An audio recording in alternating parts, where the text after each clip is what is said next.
morning, more chaos in London as Mayor Randall Weddle canceled the City Hall meeting before it even got started. And one school in our region is working to raise $30,000 to go toward a new roof.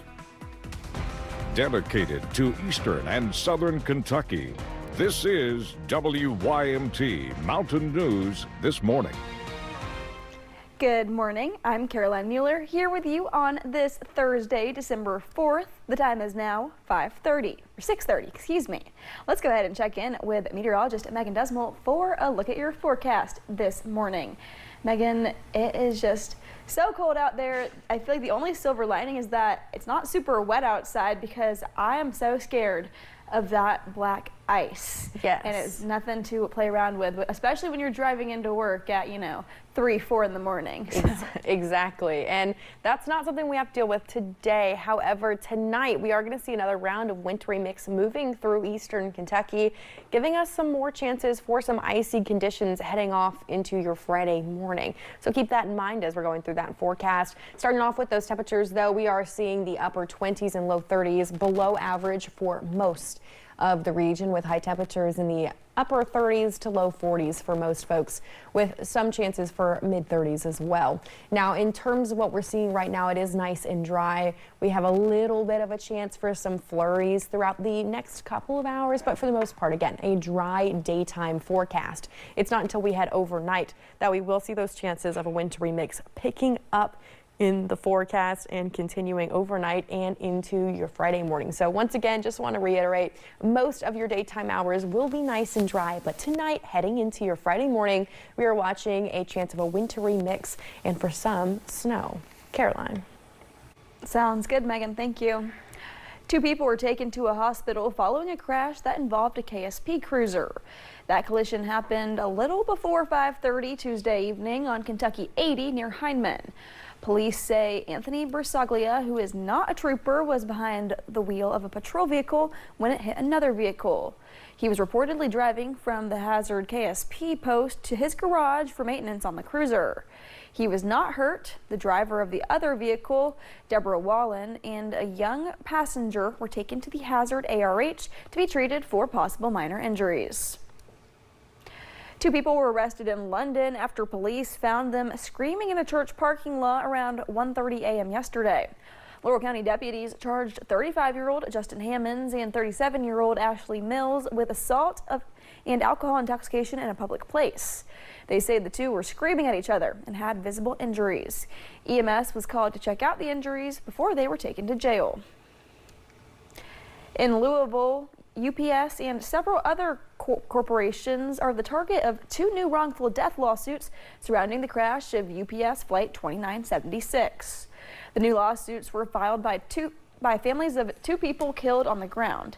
Sam Aguiar Injury Lawyers of Louisville and Clifford Law Offices of Chicago have filed the suits on their behalf.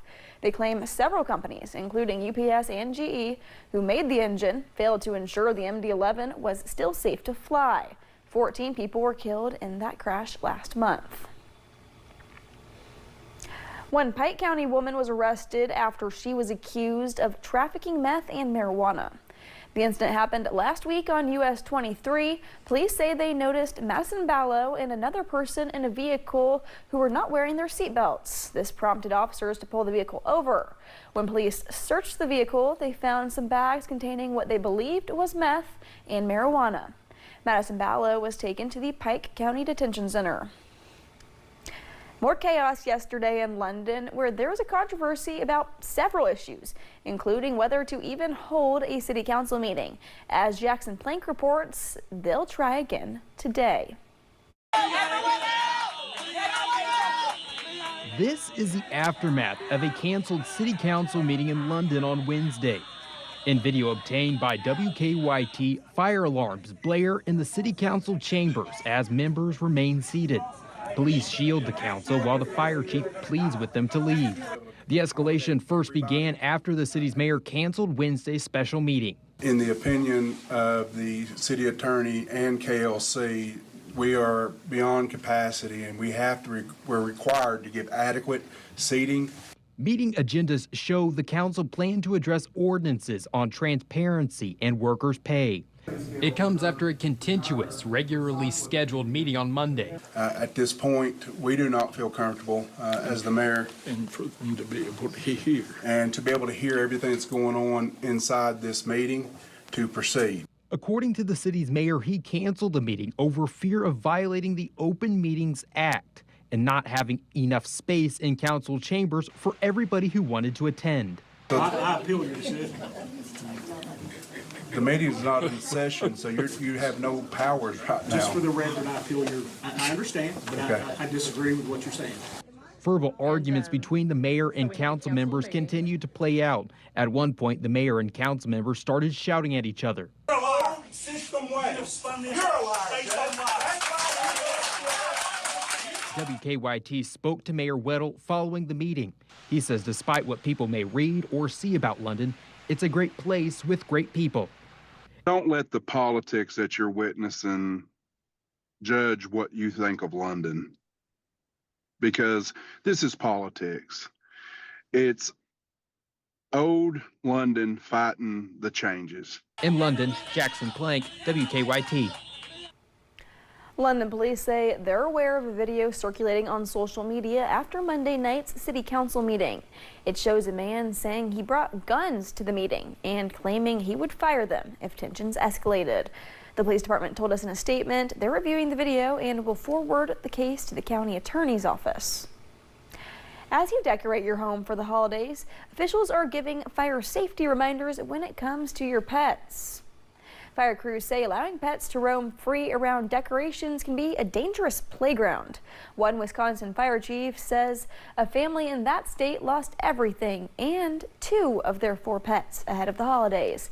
He wants to remind families to consider placements of decorations when leaving a pet at home by themselves. The Christmas tree issue is kind of a unique one because if you put lights on the tree,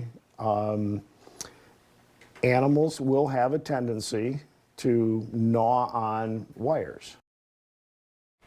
The chief added that there are home security cameras people can buy that connect to fire detectors. Families would get a notification to their phones within seconds if the detectors sound off. Some in Kentucky saw snow this week. Crews put down salt that helped keep the roads clear, but the aftermath of that can hurt our cars. Kevin Brogerdy is the shop manager at Tag's Body Shop in Lexington. He says rust can be a big problem for cars, and there's not many places that will even try and fix it. Is it fixable? To a degree, yeah, but is it worth the investment? I mean, down the road, probably not. Like I said, a lot of people don't want to do rust repair. People call and ask us all the time about it, and we have to tell them the same thing. Like, look, we don't do rust repair, and they ask, for recommendations, but I really don't know anybody else in town that does do rust repair, unless it's like a restoration. Brogerdy says depending on the weather, you should prepare to wash your car at least a few times during the winter. As a larger initiative related to Giving Tuesday, schools in Eastern Kentucky are continuing to take part in fundraising campaigns. Our Lady of the Mountains School is working to raise $30,000 to go toward a new roof. The building is more than 100 years old and the roof has never been replaced. School officials say it continues to leak and affect the students. You can find a link to donate at WYMT.com. One of Eastern Kentucky's own is helping disaster victims on a national scale. Whitney Bailey is a disaster resource attorney for Apple Red Legal Aid. She has helped hundreds of natural disaster survivors with legal issues such as the recent floods and tornado in Eastern Kentucky. She was recently appointed to serve a year term on the National Voluntary Organizations Active in Disaster, or VOAD. She says the point of this committee is to share knowledge and resources throughout the nation. And what can we do to keep disaster survivors moving forward with whatever legal issues might pop up during a disaster, because of a disaster, or even, years later, you're still a disaster survivor. Bailey says to be considered one of the subject matter experts in the disaster legal world for the country is a rewarding feeling, and she's excited to serve on a national scale.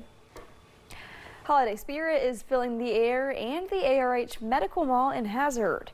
Yesterday, the facility was filled with vendors sharing the message of their organizations. Many small businesses were there selling crafts such as jewelry, holiday decor, baked goods, and more. ARH provided free health screenings and wellness resources, and some organizations were there to let folks know what resources they offer. We are a men's treatment facility out of West Liberty. We are a 30-day, 60-day, 90-day, and a 6-month program, DOC approved. And if any males that are seeking treatment, we are here to help them. And they're not just another number to us. We really care about these people, and we want to see them get better. Sparks says it was a blessing to be at the event on behalf of the center. He says events like these are important to let folks know what resources are available to help.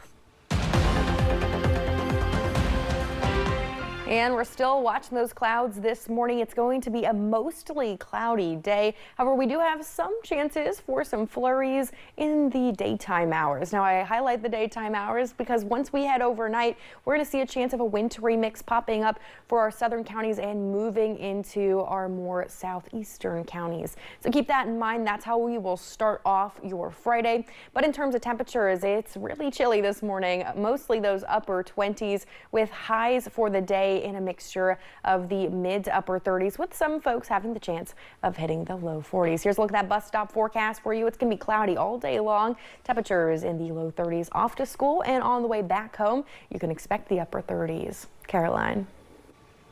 Thank you, Megan, and thank you for joining us. The time is now 6:41. Still to come on Mountain News this morning, Google is releasing its list of the top search trends of 2025. We'll show you what Americans have been thinking all year long.